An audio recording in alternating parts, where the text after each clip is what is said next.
ভাবো ভাবো উজির, মাথা খেলিয়ে কিছু একটা উপায় ভাবো। আমি তো ভেবেই যাচ্ছি জাহাপানা, কিন্তু ওসব কোনো কিন্তু টিন্তু আমি শুনতে চাই না। যতবার আমি কৃষ্ণচন্দ্রকে বেকায়দায় ফেলবো ভেবেছি, ততবারই গোপালের সাহায্যে ফাঁদ কেটে বেরিয়ে গেছে। না না না না না না, এ আর সহ্য হয় না।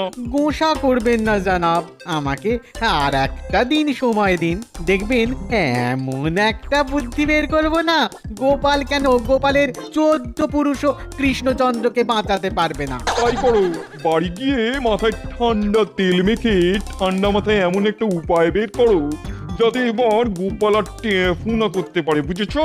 করছি জাহাপানা, করছি।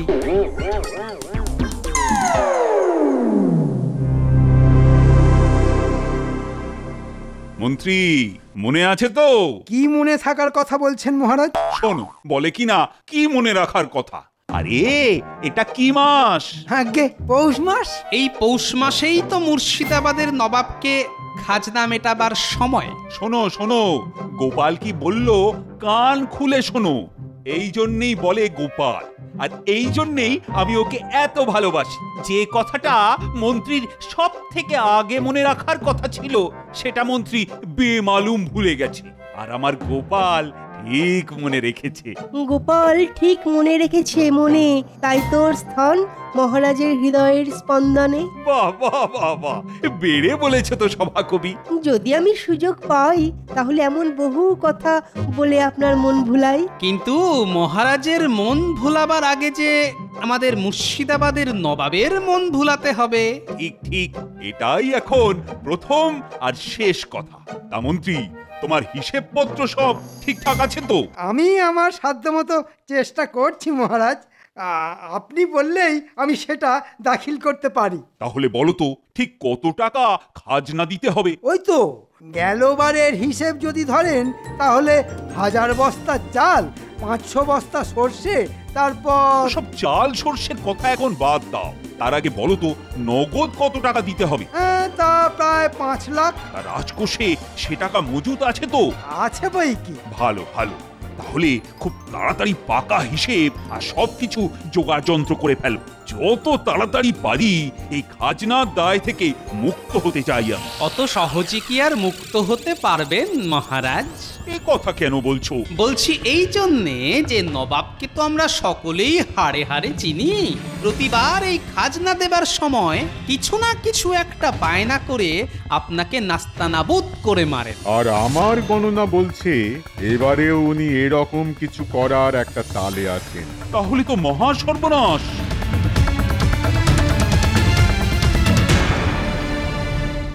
একদিন তো হয়ে গেল, উজির বেটা এখনো এলো না।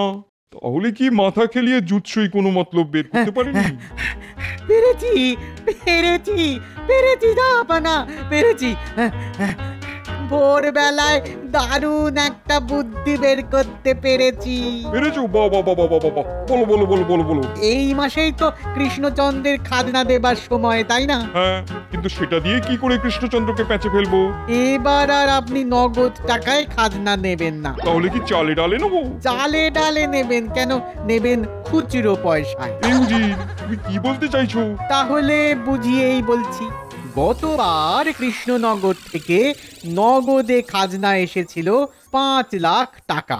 এবারেও যদি খাজনার পরিমাণ ওই রকমই হয়, তাহলে সিকি, আদুলি আর কাঁচা টাকায় ওই পরিমাণ খুচরো কৃষ্ণচন্দ্র কি দিতে পারবে? আমার মনে হয় কখনোই পারবে না, কারণ কৃষ্ণচন্দ্রের রাজকোষে তো আর অত খুচরো নেই। আর আমার কাছে খবর আছে সারা কৃষ্ণনগর জুড়ে এখন খুচরোর বড় টানাটানি চলছে। তাই নাকি? ওদিকে খুচরোর টান, এদিকে আমার কাছ থেকে খুচরোর জন্য চাপ। বাবা বাবা বাবা বাবা বাবা, বহুত বড়িয়া। মাথা খেলিয়ে কি বুদ্ধি বের করেছো উজির। কৃষ্ণচন্দ্র এবার যা নাকের জলে চোখের জলে হবে না, বুঝতে পারবে। দেখবেন গোপালও এবার কিচ্ছু করতে পারবে না। ভাবলেই আমার কলিজার ভেতরটা যেমন আনন্দে ধরাস ধরাস করে উঠছে। তাহলে আর দেরি কেন জাহাপানা, এক্ষুনি পত্র মারফত আপনার আদেশের কথা কৃষ্ণচন্দ্রকে জানিয়ে দিন। হ্যাঁ, এক্ষুনি পত্র লিখে দূতের হাত দিয়ে পাঠিয়ে দিচ্ছি।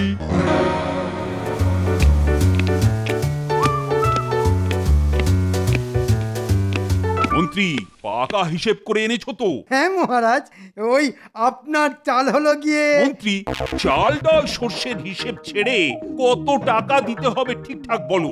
পরে এসে আবার মহারাজ হিসেবে একটু গোলমাল হয়ে গেছে বললে কিন্তু আর শুনবো না। এবারে হিসেবে আর কোনো গোলমাল হবে না।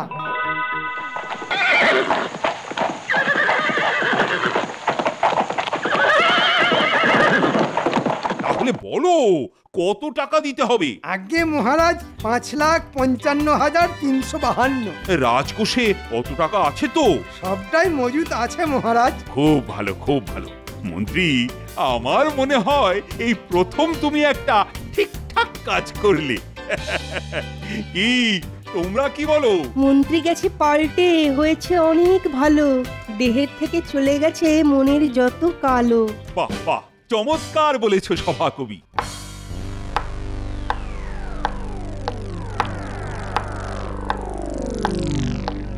সেরেছে, জমদূতের মতো নবাবের দূত আবার হাজির হলো কেন?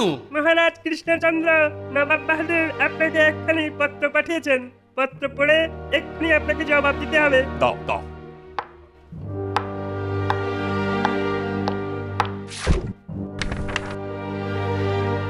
চিঠি পড়তে পড়তে মহারাজের চোখ মুখ এমন কুঁচকে গেল কেন? তাহলে কি চিঠিতে কোনো খারাপ খবর আছে? কি হলো মহারাজ, চিঠিতে কি কোনো? চিঠিতে আমার সর্বনাশের বার্তা এসেছে মন্ত্রী। কিরকম? নবাব লিখেছেন এবছর তিনি নগদ টাকায় না নিয়ে সব খাজনা খুচরোতে নেবেন। খুচরোতে মানে 1 আনা 2 আনা সিকি আধুলিতে? চিঠিতে তো তাই লেখা আছে। ওরে বাবা, এই আবরং কি খুচরো ঝামেলাং রে বাবা। চিঠির কি উত্তর দেবেন সেটা মুখেই বলে দিন মহারাজ, আমার আবার খুব তাড়া আছে। কিন্তু কি উত্তর দিই বলো তো? মানে আমার কাছে তো অত খুচরো নেই। তাহলে নবাব বাহাদুরকে গিয়ে এই কথাই বলি। তবে মনে রাখবেন, নবাব বাহাদুর কিন্তু বারবার বলে দিয়েছেন খুচরোতে খাজনা না পেলে তিনি কিন্তু আপনাকে কঠিন শাস্তি দেবেন। মহারাজ, আপনি দূতকে বলে দিন যে আমরা খুচরোতেই সব খাজনা মিটিয়ে দেব। আমি তাহলে গিয়ে তাই বলি। হ্যাঁ, তাই বলো। এই তুমি কি বললে গোপাল? সব খাজনা খুচরোতে মেটাবো কি করে? একেই তো বর্তমানে সারা কৃষ্ণনগর জুড়ে খুচরোয় টান চলছে। মহারাজ, আপনি এত চিন্তা করবেন না। সকলে মিলে আলোচনা করলেই কিছু একটা উপায় বের করা যাবেই। বা আমি বলি কি, ওই আমাদের গোটা কৃষ্ণনগরে যখন খুচরোয় টান চলছে তখন ছাঁচ তৈরি করে ধাতু গলিয়ে বেশ কিছু এই সিকি আদুলি তো তৈরি করা যেতেই পারে। কি বিজ্ঞানী, আপনি কি বলেন? হ্যাঁ, সে তো করা যেতেই পারে, তবে কাজটা কিন্তু বেআইনি হবে। কারণ এসব করার অধিকার আমাদের মতো ছোট একটা রাজ্যের নেই। তাহলে কি হবে? ভাবলেই যে আমার হাত পা সব ঠান্ডা হয়ে আসছে। আমি এখন চললাম। সব কিছু এই গোপালের জন্য হলো। ভেবেছিলাম নবাবের হাতে পায়ে ধরে কিছু একটা ব্যবস্থা করব, তা না, দুম করে বলে বসলো খুচরোতেই খাজনা দেব। যত সব হোঁপড় দালালি। এবার তাহলে কি করবে গোপাল? দেখি।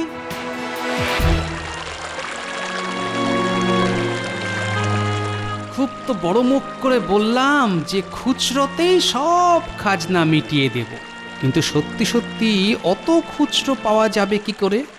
আর না পাওয়া গেলে তো সব দোষটাই পড়বে আমার ঘাড়ে।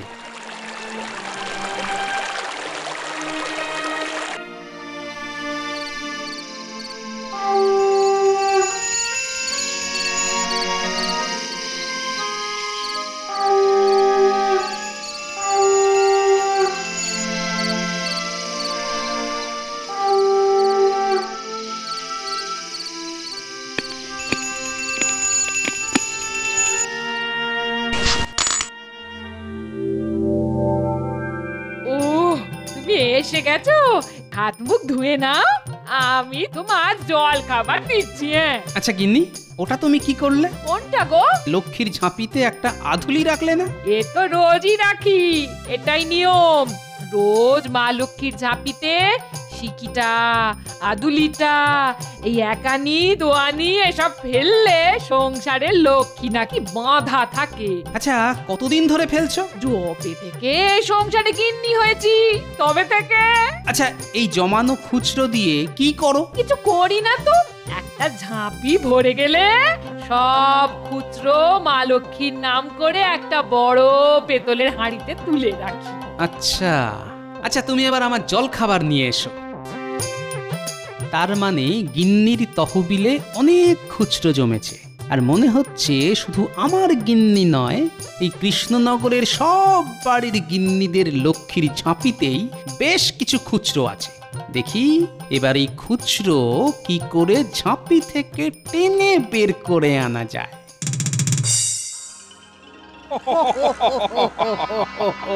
কৃষ্ণচন্দ্র বলেছে অত খুচরো তার রাজকোষে নেই। তার মানে বাছা ধন এবার হবে কাজ।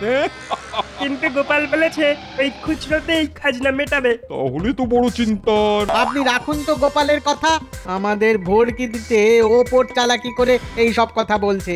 আরে ওদের রাজকোষে খুচরো নেই, সারা রাজ্য জুড়ে খুচরো টানাটানি চলছে। তাহলে একা গোপাল অত খুচরো দেবে কোত্থেকে? তাহলে দিতে পারবে না বলছো? বলছি তো পারবে না, পারবে না, পারবে না। তাহলে একটু আনন্দ করা যাক। যাও যাও যাও যাও, বাবুর্চিকে গিয়ে ভালো মোগলাই খানা বানাতে বলো। এবারেও কিন্তু গোপালের বুদ্ধির জন্য আপনি বেঁচে গেলেন। আমার মাথাতেও ঠিক এই বুদ্ধিটাই এসেছিল, কিন্তু মধ্যিখান থেকে গোপাল কি করে যে এটা জেনে গেল। তুমি থামো তো। তা গোপাল, নবাবের কাছে এই বিশাল খুচরো পাঠাবো কি করে বলো তো? ও নিয়ে আপনি চিন্তা করবেন না মহারাজ। কি হলো বলুন তো আপনার? খাবারের থালা সামনে রেখে হাত গুটিয়ে চুপ করে বসে আছেন কেন? আর কি করব বলো তো? ৫,৫৫,৩৫২ টাকার খুচরো জোগাড় করব কি করে? দেখুন, আমি বলি কি, গোপাল যখন দূতের মুখের ওপর দিয়ে দেবে বলেছে, তখন একটা কিছু ব্যবস্থাও নিশ্চয়ই করবে। দেখো রানী, মুখে বলা যত সহজ, কাজে করা কিন্তু তত সহজ নয়। তবুও বলছি, গোপালের উপর ভরসা রাখুন। মনে নেই সেবার নবাবের নবাবী মহাভারত লিখে দেবার বায়না মেটাতে ও কি করেছিল? নবাবী মহাভারত লেখা আর খুচরো এত টাকা খাজনা মেটানো এক কথা নয় কিন্তু। ভেতরে আসতে পারি? এসো গোপাল। খুচরোর ব্যাপারে কিছু হিল্লে করতে পারলে কি? আমি তো খোঁজ খবর করে যা দেখলাম, তাতে তো ১,০৫০-এর বেশি খুচরো এই কৃষ্ণনগরেই নেই। ও, ১,০৫০-এর হিল্লে হয়ে গেছে। তাহলে বাকি থাকলো গিয়ে ৫,০৫,৩৫২ টাকা। মহারাজ চিন্তা করবেন না, আশা করছি বাকিটাও হয়ে যাবে। কি করে? অন্ধকারের মধ্যেও একটা ক্ষীণ আলো দেখতে পেয়েছি যে। অন্ধকারের মধ্যেও ক্ষীণ আলো? এই ব্যাপারটা কি খুলে বলো তো। মা লক্ষ্মীর ঝাঁপি। মা লক্ষ্মীর ঝাঁপি? হ্যাঁ রানীমা, মা লক্ষ্মীর ঝাঁপি। আচ্ছা রানীমা, আপনার ঘরে মা লক্ষ্মীর ঝাঁপি আছে? কেন থাকবে না? রোজ ঝাঁপিতে খুচরো কিছু ফেলেন না? হ্যাঁ, প্রতিদিনই তো ফেলি। সেগুলো দিয়ে কি করেন? কি আবার করব, বড় একটা পেতলের হাঁড়িতে জমিয়ে রাখি। ও টাকা তো আর খেয়ে ফেলতে পারি না। হয়ে গেছে মহারাজ, হয়ে গেছে। এই রাজ্যের ঘরে ঘরে মা লক্ষ্মীর ঝাঁপি হয়তো এই যাত্রায় উদ্ধার করে দেবে আমাদের। মহারাজ, আমি যেন দিব্য দৃষ্টিতে দেখতে পাচ্ছি এই কৃষ্ণনগরের ঘরে ঘরে মা লক্ষ্মীর ঝাঁপিতে যে খুচরো জমা হয়ে আছে, তা ওই খাজনার টাকার মোট অঙ্কের থেকে অনেক অনেক গুণ বেশি। শুধু বুদ্ধি খাটিয়ে সেটা ঝাঁপি থেকে বের করে আনতে হবে। কিন্তু কি করে? বাটা দিতে হবে। বাটা? হ্যাঁ, বাটা। ধরুন কেউ যদি ১০০ টাকার খুচরো দেয়, তাকে আপনি টাকায় দেবেন ১১০। তার মানে ৫,৫৫,৩৫২ টাকার খুচরো জোগাড় করতে আপনাকে বাড়তি দিতে হবে এই ধরুন ওই ৫৫-৫৬ টাকার মতো। তা দিতে হলে দিতে হবে। ওই ব্যবস্থাই করো, কাল সারা রাজ্যে ঢেঁড়া পিটিয়ে দাও। না মহারাজ, ওটি করবেন না। এক্ষুনি ৫ কান হয়ে গেলে পুরো ব্যাপারটা চটকে যেতে পারে। তাই যা করতে হবে খুব গোপনে। আমি বলি কি, ব্যাপারটা আমার উপরই ছেড়ে দিন। মা লক্ষ্মীর নামে জমানো সব খুচরো আমি কালকেই তোমায় দিয়ে দেবো গোপাল। এই তো মহারাজ, রানীমা দিতে রাজি হয়েছেন। তাহলে রানীমা, আপনাকে আর একটা কাজ করতে হবে। কি কাজ? আমি এমন ব্যবস্থা করব যাতে এ রাজ্যের সব গৃহিণীরা এসে আপনার কাছেই তাদের লক্ষ্মীর ঝাঁপির খুচরো দিয়ে যায়। এই কাজ করতে আমি রাজি। তাহলে আজকে আমি আসি, দেখি কাল থেকে কি করা যায়।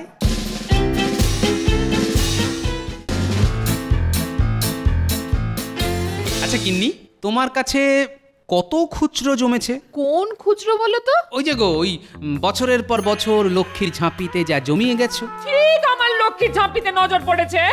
না না, আমার নজর পড়বে কেন? তবে আমি বলছিলাম কি যে ওই 100 টাকার খুচরো দিলে যদি 110 টাকা ফেরত পাও তাহলে। কে দেবে গো?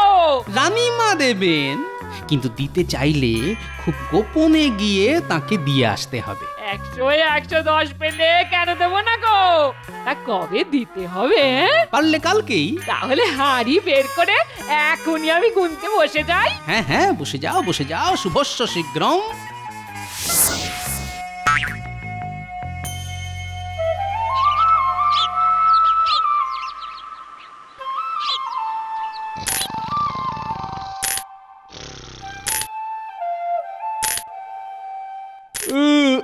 একই গিন্নি, এই সাত সকালে কি করছো? সাত সকাল নয় গো, কাল সারা রাত ধরে শুধু গুনেছি। তা কত হলো? পুরো 10,000। বলো কি, পুরো 10,000? তার মানে এই খুচরো রানীমাকে দিলে তুমি পাবে 11,000 টাকা। উমা, বলো কি? 10,000-এ 1,000 লাভ। আমি আজই রানীমাকে দিয়ে আসবো। মোট 11,000 আছে এতে, গুনে নাও। কি যে বলেন রানীমা, আপনি নিজে হাতে তুলে দিচ্ছেন, এতে আর গোনার কি আছে? তা আমি তাহলে যাই রানীমা। হ্যাঁ এসো, আর চেনা জানা কেউ থাকলে তাকে বলো। ঠিক আছে রানীমা, ঠিক আছে। হ্যাঁ আসি রানীমা।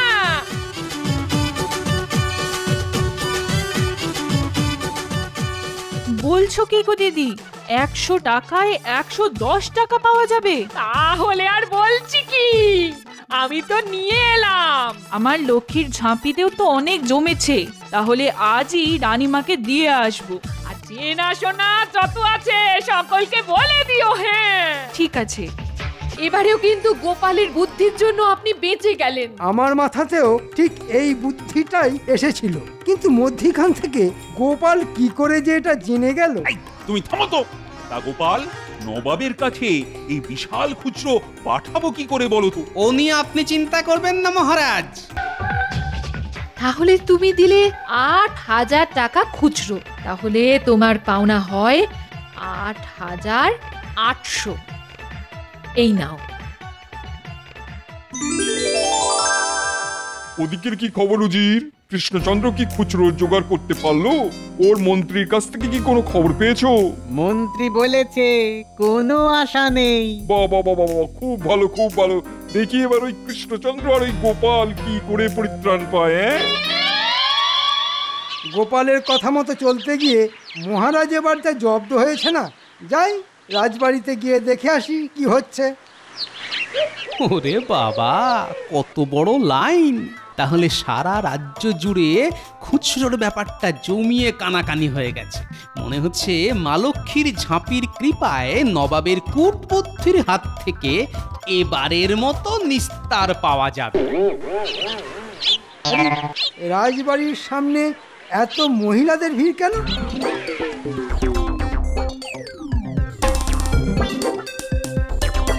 কি ব্যাপার গোপাল, এখানে এত মহিলাদের ভিড় কেন? সকলে খুচরো নিয়ে এসেছে, রানীমা নিচ্ছেন আর 110 দিচ্ছেন। বলো কি? আরে আমার গিন্নির কাছেও তো অনেক আছে। তাহলে যান, দৌড়ে নিয়ে আসুন, আজ কিন্তু শেষ দিন।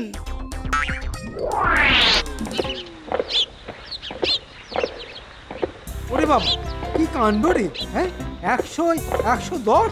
তাহলে তো আমি ফাঁক তালে অনেক টাকা কামিয়ে নেব। আরে এই গাড়োয়ান, তাড়াতাড়ি চালানা গাড়িটা। আরে তোর গরু খায়নি নাকি? হ্যাঁ,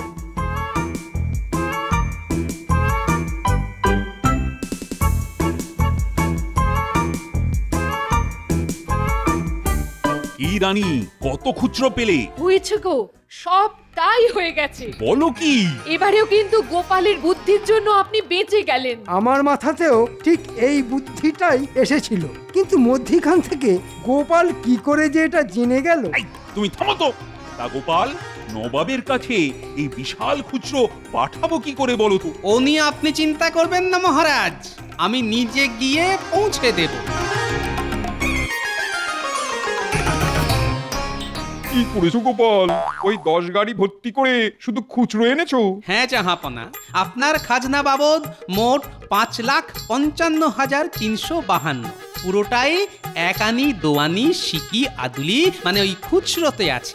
নিন জাহাপনা, সব খুচরো গুনে নিন, আমার এই কাগজে প্রাপ্তি স্বীকার করে একটা দস্তখত করে দিন। ওরে বাবা, এই পাহাড় প্রমাণ খুচরো এখন গুনতে বসতে হবে যে।